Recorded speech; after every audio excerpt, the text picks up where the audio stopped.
성경 말씀 봅시다. 열왕기하 5장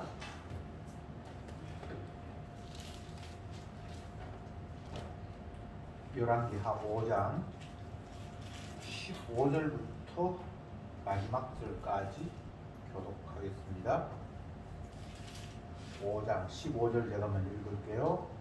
나만이 모든 종자와 함께 하나님의 사람에게로 돌아왔어.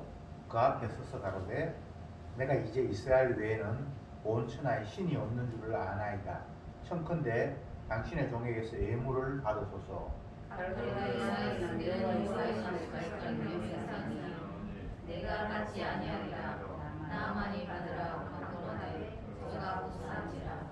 나만이 가로되 그러면 청컨대 노새 2마리의 실을 흙을 당신의 종에게 주소서. 이제부터는 종이 번제든지 다른 제든지 다른 신에게는 드리지 아니하고 다만 여호와께 드리겠나이다. 오직 있사오니 여호와께서 당신의 종을 사유하시기를 원하나이다. 혹은 내 주인께서 이 몸을 향하려다가 거기서 승리하며 내 손을 지지하시매 내가 이 몸을 향해서 몸을 굽히오니 내가 이 몸을 향해서 몸을 굽히되 여호와께서 이에 대하여 당신의 종을 사유하시기를 원하나이다. 엘리사 가로되 너는 평안히 가라. 저가 엘리사를 떠나 조금 진행하니라. 하나님의 사랑은 엘리사에서 함께 하시다가 내 주인이 이 사람 나만에게 연하여 주었고 그 가지고 것을 손에서 찾지 아니하였다. 여호와의 말씀을 발견하니 내가 저를 찾아서 무엇이든지 그에게서 취하라 하고 나아만이 뒤를 쫓아가니 나아만이 자기 뒤에 달려옴을 보고 술에 내려서 맞아 가로되 평안하냐. 여호와의 평안이니이다. 우리 주님께서 나를 부르시며 말씀하시기를 지금 선지자의 생고 중에 두 소년이 그러한 상태에서 겨울에 왔으니 청컨대 당신은 저에게 한 나라로 구하고 도와주라 하시리라. 나아만이 가로되 바라건대 2달란트를 받으라 하고 저를 억제하여 은 2달란트를 2 전대에 넣어 매고 옷 2벌을 아울러 2 사환에게 지우매 저희가 게하시 앞에서 지고 가니라. 문들에 이르러는 게하시가 그 물건을 두 사환의 손에서 취하여 집에 가시고 저희를 보내어 가게 한 후 들어가서 그 주인 앞에 서니 엘리사가 이르되 게하시야 네가 어디서 오느냐 대답하되 종이 아무데도 가지 아니하였나이다. 엘리사가 이르되 그 사람이 수에서 내려 너를 봤을 때에 내 심령이 강하게 되지 아니하였느냐. 지금이 어찌 물려가며 술 받으며 강간놈이나 포도원이나 양이나 소나 남종이나 여종을 받을 테냐. 그러므로 나아만의 문둥병이 네게 들어 네 자손에게 미쳐 영원토록 이르리라. 게하시가 그 앞에서 물러나오매 문둥병이 말하여 눈같이 되었더라. 아멘. 5장 뒷부분을 읽었는데 앞부분의 내용과 계속해서 연결성을 가지죠. 지난주에 살펴봤던 5장 앞부분의 내용은 나아만 장군이 속한 아람 나라와 선지자가 속한 이스라엘 나라의 왕들 간에 서로 편지가 오고 가고 해서 좀 거대한 국가와 국가의 어떤 관계처럼 이야기가 진행이 되다가 오늘 본문에서는 개인과 개인의 이야기로 이제 범위가 좁혀지는 그런 상황이라고 이해하시면 좋을 것 같고요. 어쨌든 나아만이 이스라엘에 와서 선지자의 말을 듣고 요단강에서 몸을 7번 담궜는데 문둥병이 이제 낫게 됐습니다. 그래서 생각도 못했던 일이 발생하니까 이제 고맙고 감사해서 선지자에게 다시 찾아가서 예물을 드리려고 고맙다는 감사의 표시로 예물을 드리려고 했는데 선지자가 안 받겠다고 합니다. 또 주겠다고 하는데 결코 안 받겠다고 합니다. 이런 모습은 뭐 주면 받을 수 있지 않은가 이런 생각을 우리가 할 수 있잖아요. 왜냐하면 선지자에게는 선지 생도들도 많고 그들이 가난해서 뭐 빚이 있는 사람도 있고 먹을 것이 없어서 야등 등불을 가지고 식사를 하고 뭐 이런 장면이 앞부분에 나왔잖아요. 분명히 뭐 주는데 억지로 달라고 한 것도 아니고 감사해서 주겠다는데 굳이 거절하는 이유가 무엇일까? 이제 이 부분부터 생각을 해봐야 되는데 15절에 나만이 선지자에게 찾아가서 당신의 종에게 예물을 받으소서 스스로를 이제 종이라고 합니다. 예전에는 이런 모습이 아니었잖아요. 선지자에게 찾아갔는데 선지자가 문도 안 열어보고 그 안에서 뭐라고 지시를 하니까 너무 괘씸해서 막 화가 나서 우리나라에는 요단강, 이스라엘 강보다 훨씬 좋은 강이 많은데 왜 여기 와서 내가 몸을 담궈야 되냐.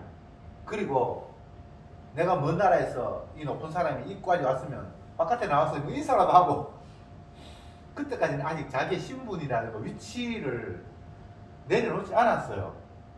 근데 하나님의 말씀에 순종함으로 말미암아 병이 낫고부터는 완전히 태도가 달라졌죠. 다시 선지자에게 찾아와서 뭐 안 찾아가도 속의 목적을 달성했으니까 갈 수도 있잖아요. 10명의 문둥병자가 주님에 의해서 나음을 받았는데 9명 다 그냥 자기 집으로 가버렸고 한 사람만 주님 앞에 찾아와서 감사했다 이렇게 됐는데 속의 목적을 달성했으면 뭐 다시 가야 될 이유가 없는데 그 사람은 다시 엘리사 선지자에게 찾아와서 감사를 표하고 또 당신의 종에게 예물을 받았어서 이건 완전한 변화잖아요. 언제 자기가 선지자의 종이 되었습니까? 한 나라의 군대 장관으로서 자기들의 힘에 억눌렸던 약한 나라 이스라엘인데 그 가운데 어떤 한 선지자를 자기가 오히려 종이라고 하면서 종의 예물을 받으소서 라고 겸손하게 나왔죠. 그런데 선지자는 16절에 가로되 나의 섬기는 여호와의 사심을 가리켜 맹세하노니 내가 받지 아니하리라 이렇게 이야기합니다. 그냥 거절하는 게 아니고 내가 섬기는 여호와의 이름으로 맹세하는데 내가 결단코 안 받는다 이렇게 나왔어요. 이런 부분들이 성경에서 굉장히 중요한 부분이에요. 주겠다고 하는데 받지. 여러분 같으면 누가 고맙다고 주면 아이고 뭐 안 받아도 되는데 굳이 주신다면 성의는 내가 무시할 수 없겠습니다 라면서 얼른 받아 챙기잖아요. 근데 여호와의 사심으로 맹세한다. 주의 이름까지 거론하면서 내가 절대 받을 수 없다 라고 하는 이유가 무엇인가 하면 아직도 이 나만이라는 사람은 여호와 하나님에 대해서 잘 알지를 못해요. 단순히 내가 불치의 병이 걸렸는데 그것이 낫게 되었으니까 그 낫게 한 사람이 선지자잖아요. 그 사람 앞에 당연히 사례를 해야 된다. 환자가 치료를 받았으면 치료한 분한테 엄청나게 사례를 하는 게 이 자본주의 사회에서는 인간의 관계성 속에서는 지극히 당연한 일이잖아요. 그런데 선지자는 그런 규칙 자체, 사고방식 자체가 여호와 하나님을 모독하는 거라는 거예요. 하나님이 하시는 일을 인간의 입장에서 감사를 표하고 사례를 할 수 있는 부분입니까? 이건 안 되는 거예요. 맞잖아요. 그럼 이게 뭐 평소에 우리 하나님께 감사하지 말라 그 말이 아니라 이 나만은 아직 사고방식 자체가 여호와 하나님이 어떤 분인지 알지 못해요. 보면 뭐 굉장히 신앙 있는 것처럼 되는데 그런 건 아니고 자기가 병 나은 거에 대해서 그냥 감탄하고 기뻐할 그런 상황으로 자기 어떤 모습들을 보여주는 거예요.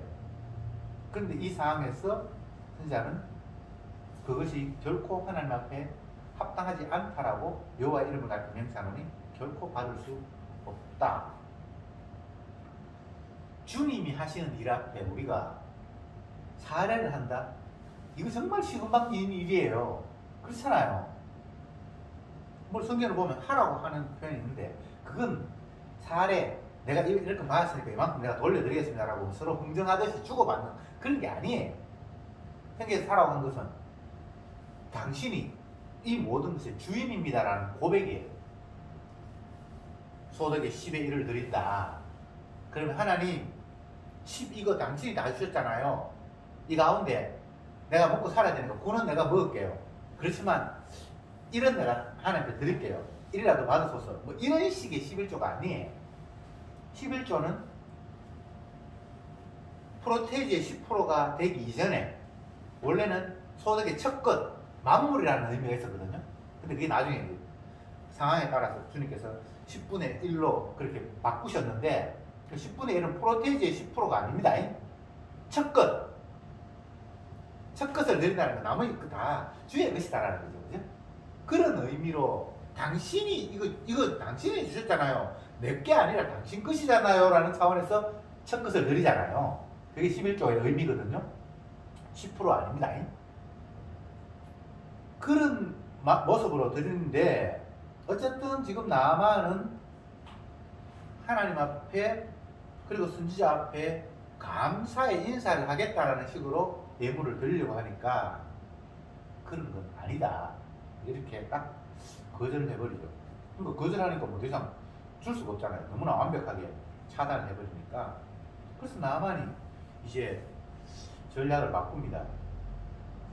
그러면 제가 좀 가져가겠습니다. 흙을 가져가서 우리나라에 가서도 당신이 하나님 여호와께 제사를 드리겠습니다. 그래 그거는 막 알아서 하라고. 그렇게 해서 이제 돌려보냈는데 그 상황을 엘리사의 종인 게하시가 다 보고 있었던 모양이에요. 그러니까 이 사람의 입장에서는 선지자가 너무 못마땅한 거예요. 지금 우리 선지 생도들이 먹을 것도 없어서 어떨 때는 굶기도 하고 정말 이런 상황인데 빼앗은 것도 아니고 주려고 하는데 그걸 안 받았다라는 것이 이 게하시 입장에서는 도저히 이해가 안 되는 거예요. 선지자 이 사람이 상황 판단도 지금 못하나 그런 생각이 들었겠죠. 그래서 몰래 이제 뒤따라가서 조금 한참 길을 가고 있는데 뒤따라가서 거짓말을 합니다. 나만 장군이요, 우리 주인이 지가 달라 그러면 안 줄지도 모르니까 엘리사 선지자를 이름 팔아서 주인께서 말씀하시기를 지금 다른 지역에서 어떤 선지자 생도가 한 명이 와서 뭔가 부족함이 있어서 은 한 달란트 옷 2벌을 장군에게 요청하라고 해서 제가 왔습니다. 이렇게 거짓말을 시켰잖아요. 그러니까 나만 장군의 입장에서는 막 더 많이 주고 싶은데 거절했다가 이제 지금이라도 뒤늦게라도 종을 시켜서 달라고 하니까 자기는 기분 좋잖아요. 뭔가 성의를 표시해야 자기가 책임을 다했던 그런 느낌도 들고 인간은 그래요. 내가 뭔가 할 수 있으면 하는 게 뿌듯하잖아요. 뭐 기부를 하든 뭐 누구에게 봉사를 하든 뭔가 할 수 있으면 결국 그게 자기 낯이 쓰는 거거든요. 체면. 그래서 원래 요청했던 것보다 그건 한 달란트라고 그랬는데 2달란트 주고 옷은 그냥 2벌 줬는데 그것도 그냥 사환에게 떡 건네준 게 아니라 자기 종을 시켜서 배달하라고까지 했어요. 종에게. 사실은 그렇게 은 2달란트하고 옷 2벌이 그렇게 한 사람이 못 가져갈 만큼 그렇게 많은 양은 아닌데 이 나만 입장에서는 자기가 인간적으로 성의를 최대한 표시하는 거예요. 자기 종을 시켜서 그 주인에게까지 갖다 드리라고 공손하게. 그렇게 해서 그 나만의 종들이 이제 게하시가 지금 가져가는 거 아닙니다. 23절 보세요. 나만이 가로되 바라건대 2달란트를 받으라. 원래 1달란트를 2달란트를 받으라 하고 저를 억제하여 은 2달란트를 2전대에 넣어 매고 옷 2벌을 아울러 2사람의 사환에 지우고, 자기 사환입니다. 게하시한테 맡기기 아니에요. 그냥 가져가세요 이게 아닙니다. 2사환에게 지우고 저희가 게하시 앞에서 지고 가니라. 그러니까 최선을 다하는 거예요. 들으면서도 뭐 예를 다 갖추는 거예요. 그러니까 게하시 입장에서는 주인까지 따라가면 안 되잖아요.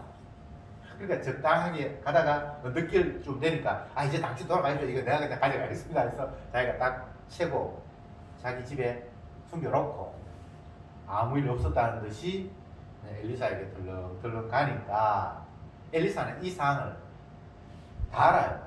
성령께서 알게 하셨겠죠. 그래서 넌지시 묻습니다. 게하시야, 네가 어디 갔다 오냐? 그리고 아니요, 뭐 특별히 아무도 간 데가 없는데요. 라고 거짓말을 했습니다. 이 장면은 마치 가인이 아벨을 죽이고 난 이후에 하나님께서 가인아, 네가 어디 갔다 왔냐? 이렇게 묻는 거하고 상황이 똑같은 거예요. 사실 이렇게 주님이 찾아오셨을 때에 자기 죄를 깨닫고 나는 이런 죄인입니다 라고 하면 얼마나 좋은 기회입니까? 주님 앞에 우리가 뭐 잘한 게 뭐가 있겠어요? 그걸 찾아오면 내 허물이 그냥 그 앞에서 보출될 뿐이잖아요.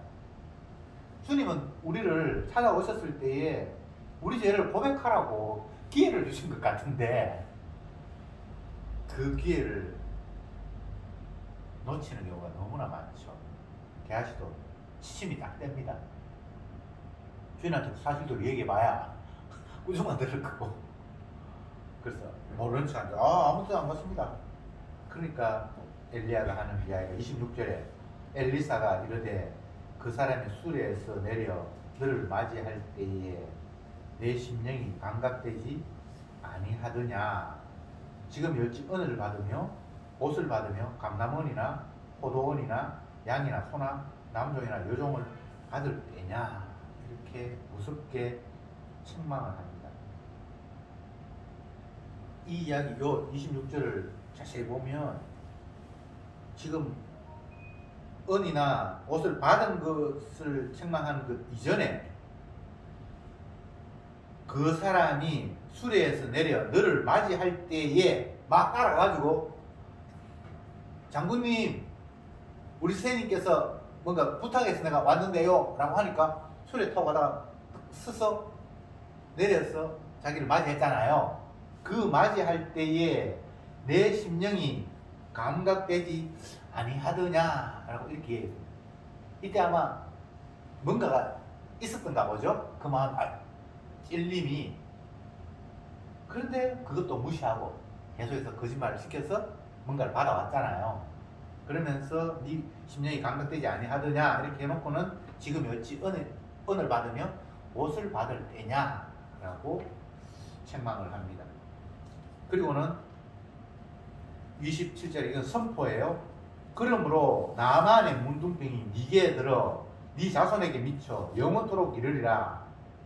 게하시가 그 앞에서 물러나오매 문둥병이 갈아여 눈같이 되었더라. 이렇게 이야기를 하고 있습니다. 이방인 나만이 든 문둥병이 이스라엘 선지자의 종 게하시에게 지금 옮겨온 꼴이 되어버린 거예요. 주님은 이방인에게 관심이 있는 게 아닙니다. 이스라엘을 지금 책망하는 거예요. 이스라엘 백성들이 생각할 때는 특히나 선지자의 종 노릇하는 게하시는 이 주님의 입장에서 보면 신앙이나 관점에서 보면 좋은 쪽에 있잖아요. 그렇죠. 비록 종이지만 선지자의 하는 일을 수종들은 하나님의 일에 보조 역할을 하는 지극히 작은아마 주님의 일에 동참하는 귀한 직분이잖아요. 그에 반해서 나아만은 이방 나라에 하나님을 알지도 못하는 이방 나라의 군대 장관으로서 하나님을 섬기는 이스라엘을 괴롭히거나 침략하거나 이런 위치에 있었던 사람이잖아요. 정말 상황이 전혀 다르죠. 그죠? 그런데 이방인 이스라엘을 괴롭혔던 그 장수의 문둥병이 하나님의 선지자의 종에게 옮겨왔다. 이게 그냥 보통 상황이 아니거든요. 표면적으로 보면 나아만은 이방인이고 하나님을 괴롭게 하는 위치에 있고 그리고 문둥병이고 게하시는 이스라엘 그것도 선지자의 일에 수종드는 종. 어디로 가나 이 비교가 안 될 만큼 은혜 관점에서 보면 나아만은 저주 쪽이고 게하시는 은혜 안에 있는 거잖아요. 근데 그 속 내막을 들여다보니까 게하시가 옛날 나만이 전혀 은혜를 받지 못했던 그 상태의 그 마음이 그냥 그대로 다 폭로가 되버려요. 위치만 이스라엘에 있을 뿐이고 마음은 이방인과 하나도 다른 게 없는 거예요. 왜 성경이 이런 이야기를 할까요? 오늘날 성경을 읽고 하나님의 종이라고 하는 우리들에게 주님께서 하시고 싶은 말씀인 거예요. 너희들은 제례도 안 다니고 우상 숭배도 안 하고 점도 안 치고 교회 나와서 복음 듣고 그래도 주님 말씀에 순종하려고 애를 쓰니까 당연히 너희들은 복 받아야 된다고 생각하고 저들은 저주의 대상이라고 생각하고 있지. 근데 주님께서 내가 볼 때는 너희들이 저 저주받을 이방인의 마음과 하나도 다르지 않아 라고 말씀하고 계십니다.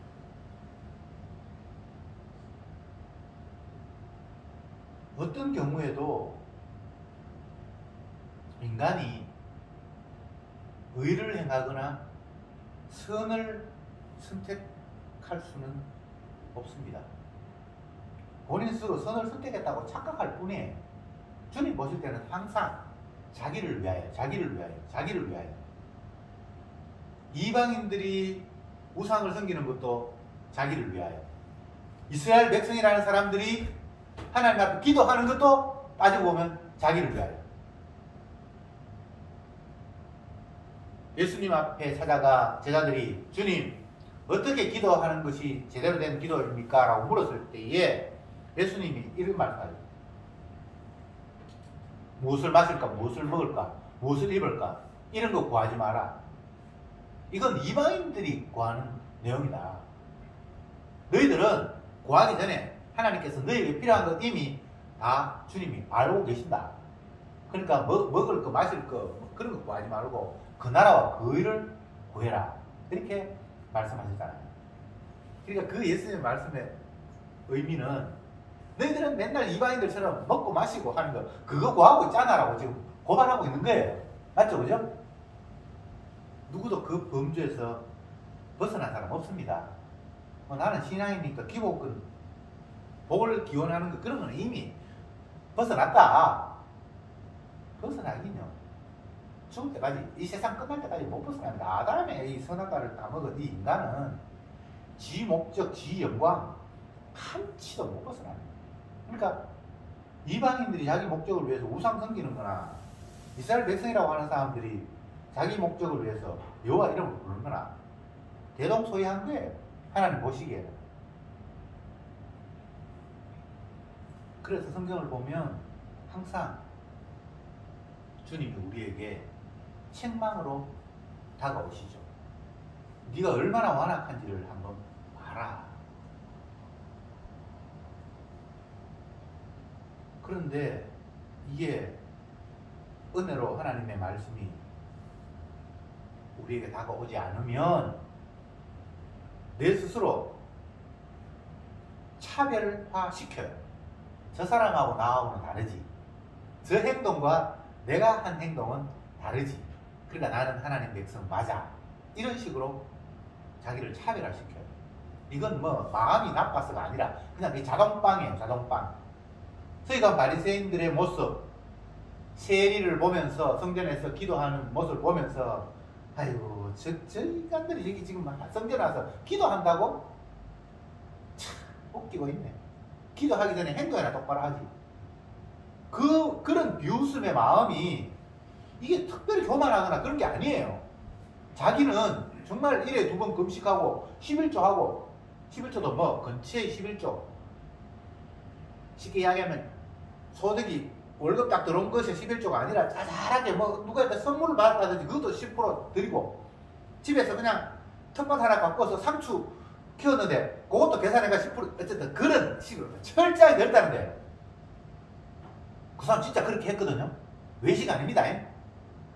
자꾸 예수님이 서기관 바리새인들 너희는 외식한다 이렇게 이야기하니까 그건 영적인 수준에서 주님이 안 먹여서 외식이지 인간적인 수준에서는 그 사람 외식하는 사람들 아닙니다. 정성을 다하는 거예요. 몸과 마음과 뜻과 힘을 다해서 구약에 있는 말씀대로 그 사람들은 진심입니다.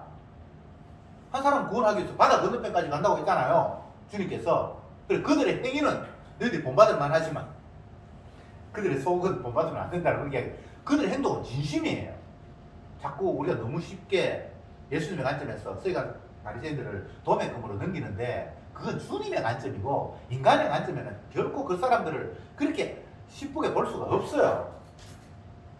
그러니까 자기의 삶을 비교해보고 세리의 삶을 비교해보니까 이건 뭐 차이가 나도 너무 차이가 나는 거예요. 그러니까 그 사람들이 그 사람을 비웃을 수밖에 없잖아요.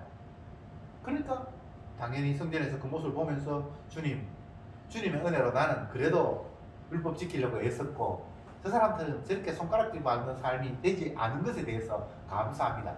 그 진심입니다. 근데 그 진심이 성령이 임한 마음은 아니잖아요. 선악과 따먹은 인간의 진심이지 십자가 은혜로 다가온 그 마음으로가 아니잖아요. 그러니까 그게 저주받은 일인데 오늘 본문에서 핵심은 이겁니다.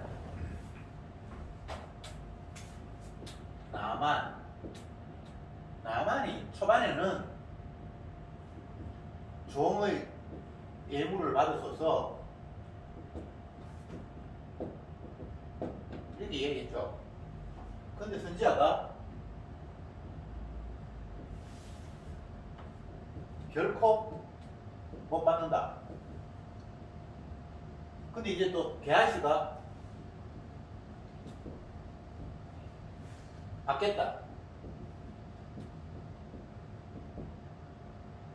근데 결국은 이 사람이 이제 저주를 받잖아요. 게하시가 왜 게하시가 문둥병이 들려야 되고 저주를 받아야 됩니까?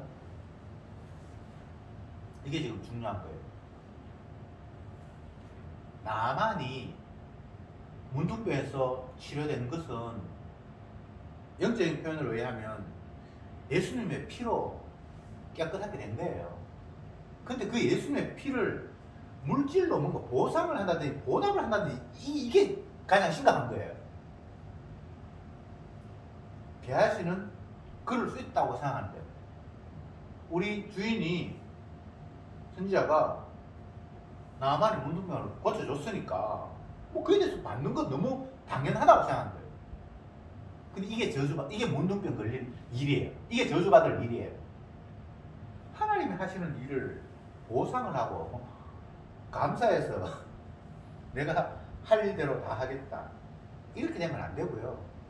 그냥 그 피 앞에 나는 영원히 죄인으로 드러날 뿐이에요. 주여 나는 1000번 문둥병 걸려도 할 말 없는 더러운 죄인이군요. 마치 베드로가 부활하신 예수님을 고기 잡는 현장에서 만났잖아요. 밤이 맞도록 그물을 던졌는데 한 마리도 못 잡았어요. 그럴 때 예수님께서 베드로야 배 오른편으로 그물을 던져라 해서 던져서 엄청난 고기가 잡혔을 때에 그가 하는 이야기가 주여 나를 떠나소서 나는 죄인입니다. 이런 대답이 나왔잖아요. 이게 피의 은혜에서 바라본 자기의 상황이에요. 그냥 물질적인 관점에서 보면 아이고 주님 감사합니다. 역시 주님 맞군요. 내가 평생 고기 잡는 업으로서 베테랑인데 이런 인간의 수준과 하나님의 수준은 전혀 다르네요. 뭐 이게 선악과 따먹은 인간의 관점에서의 어떤 평가나 배우잖아요. 게하시가 마치 선지자가 이렇게 해줬으니까 뭐 저 사람 부자고 감사한다고 준다고 하는데 그거 뭐 왜 못 받아? 필요한 만큼 받을 수 있지. 이게 지금 은혜가 아닌 그냥 인간적인 생각, 선악적인 사고방식 속에서 하나님이 지금 펼치는 일을 평가하고 판단하는 수준이잖아요. 그러니까 자기도 모르게 지금 피를 짓밟고 있는데 주님의 보혈의 희생을 아주 가볍게 생각하고 있는 거예요. 그게 물질로 지금 교환되는 그 부분입니까? 주님은 사람의 손으로 드린 것을 받을 수 없다고 시편에 기록하고 있습니다. 받을 수 없다라는 의미가 어떤 의미가 있는가 하면 인간 자체가 더럽잖아요. 구약에 의하면 더러운 것이 만지면 이것도 다 더러워져요. 구약에 그럴 때 있잖아요. 레위기에. 그러니까 너희들이 뭔가 귀한 걸 드린다고? 네가 더러운데 네가 만져서 내한테 드린다는 그 자체가 다 오염이 됐다는 거예요. 받을 수가 없는 거예요. 하나님께서. 근데 뭐 구약에 보면 받는다는 의미가 많은데 그것은 예수님의 자기 희생이 되어졌을 때 주님께서 받으신다는 의미지, 인간이 뭔가를 드린다고 주님이 받을 수가 있는 분이 아니에요. 왜 주님이 그런 말씀을 계속 하시는가 하면 너희들이 죄인이라는 사실을 제발 좀 깨달아라는 거예요. 태생부터가, 생각하는 것부터가 어려서부터 악하기 때문에 인간이 뭐 선행, 열심, 최선, 양심 어떤 단어를 붙여도 그냥 죄입니다. 그걸 성경이 계속 이야기하고 있는데 은혜가 없으니까 자기의 수준에서 이렇게 정성을 다했으니까 이 정성에는 주님도 값을, 의미를, 점수를 주시겠지 이렇게 자꾸 착각을 하는 거예요. 대제사는 다 갖다 바쳤습니다. 제사는 그거 뭔데요? 그게 원래 자기 것도 아니고 자기 것도 아닌데 자기 것인 것처럼 드린다는 것도 교만이고 더러운 죄인이 그 더러운 손으로 뭔가를 드린다는 것도 받을 수 없고 아이가 온 들판을 쫓아다니면서 손발이 새카맣게 됐는데 그 더러운 손으로 지가 사랑한다고 죽고 싶다고 자기 주머니에 있는 빵 하나 끄집어내서 잡수십시오 하면 그 자체가 자기는 대단한 건데 주인이 보시기에는 그게 더러운 거잖아요. 자꾸 사람들이 스스로를 위로하면서 하나님이 우리의 정성을 받으신다 그러는데 안 받아요. 더러워서 못 받아요. 주님이 받으신 것은 흠없는 어린 양의 피, 아들의 100% 순도, 아들의 정결한 보혈, 그것 외에는 주님이 용납하신 적이 없어요. 그게 처음부터 끝까지 성경의 약속이에요. 근데 인간은 마귀에게 사로잡혀서 그 주님이 약속하신 아들의 피 말고 다른 것들을 자꾸 가지고 하나님과 흥정하려고 하는 거예요.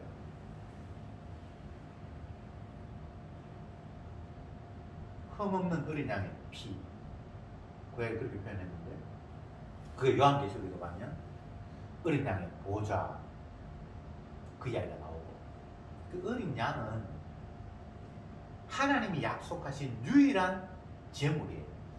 하나님이 기뻐 받을 수 있는, 응답 받을 수 있는 유일한 제물이 아들이에요. 죄 없는 아들의 가장 귀한 생명, 피, 그것만 하나님이 받을 수 있어요. 그런데 인간들이 그 하나님이 가장 귀한 걸 받겠다고 약속한 그거 말고 자꾸 다른 걸 가지고 하나님 받으소서 하면서 자기의 정성을 내밀 때 자기 입장에서 그렇게 순수하고 정성이지만 하나님 보시기에는 피하고 지금 바꾸는 거잖아요. 피와 견주는 거잖아요. 그게 되겠어요? 여러분 같으면 여러분의 아들하고 다른 무엇과 견줄 만한 뭐가 있습니까? 없지. 아들의 생명보다 그만큼 견줄 게 뭐가 있어요? 왜 예수님이, 왜 하나님께서 화를 내실 수밖에 없는지를, 분노할 수밖에 없는지를 우리가 알아야 돼요. 하나님이 기뻐하시는 게 아닌데 자꾸 다른 걸 들이미니까. 그래서 그걸 깨달은 사도들은 십자가 외에 모든 것들은 다 나는 이제 배설물처럼 보인다.